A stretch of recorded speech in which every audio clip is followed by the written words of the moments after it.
కాంగ్రెస్ ప్రభుత్వం రాగానే మొట్టమొదట 16 నర్సింగ్ కాలేజీలు, దానికి తోడు 8 మెడికల్ కాలేజీలు, 400 సీట్లు,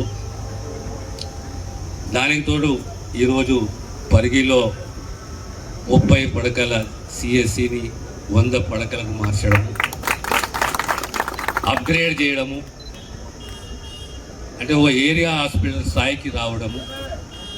ఆ సామాన్య కుటుంబము ఎన్ని నిమిషాలలో సబ్ సెంటర్కి కానీ, పిఎస్సికే కానీ, సిఎస్సికే కానీ, ఏరియా హాస్పిటల్కే కానీ, డిస్ట్రిక్ట్ హాస్పిటల్కే కానీ ఎన్ని నిమిషాలలో చేరాలి అనేది ఒక ఆలోచన. ఇప్పుడు మీ ప్రాంతంలో తాండూరు ఉంది, పరిగి ఉన్నది, వికారాబాద్. మీకు ఎంఆర్ఐ ఉందా? వాళ్ళని అడిగిరా?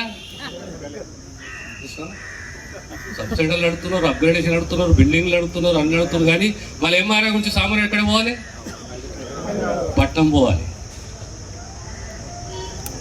సామాన్యుడు పట్నం పోకూడదు అంటే వికార్ జిల్లా హెడ్ క్వార్టర్స్, మా స్పీకర్ గారి హెడ్ క్వార్టర్స్లో ఒక ఎంఆర్ఐ కావాలి. స్పీకర్ గారు నన్ను అడిగిర్రు, మళ్ళీ గుర్తు చేస్తున్నారు కనుక నేను ఎంఆర్ఐ కూడా వికారాబాద్కి ఇవ్వాలి. ఖచ్చితంగా ఎంఆర్ఐ వికారాబాద్కి ఇస్తాను. ప్రతి సంవత్సరం ప్రతి కుటుంబాన్ని స్క్రీనింగ్ చేయాలి.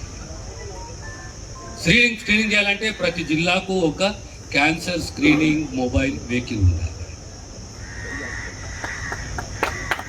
క్యాన్సరే కానీ, హైపర్ టెన్షన్ కానీ, డయాబెటీస్ కానీ, డయాలసిస్ సెంటర్ అవసరం అవుతుంది.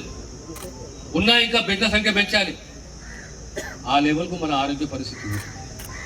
ప్రభుత్వం ఇవన్నీ ఆలోచన చేసి డయాలసిస్ సెంటర్స్ పెంచాలి, క్యాన్సర్ స్క్రీనింగ్ వెహికల్ తీసుకురావాలి.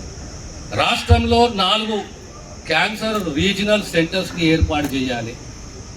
North, south, east, west, Nizamabad, ఆదిలాబాదే కానీ, వరంగలే కానీ, మహబూబ్ నగరే కానీ, హైదరాబాద్లో ఎంఎన్జే క్యాన్సర్ ఇన్స్టిట్యూట్ ఉన్నది. ఈ రకంగా ఇంకా 4 సెంటర్లను ఏర్పాటు చేయాలి.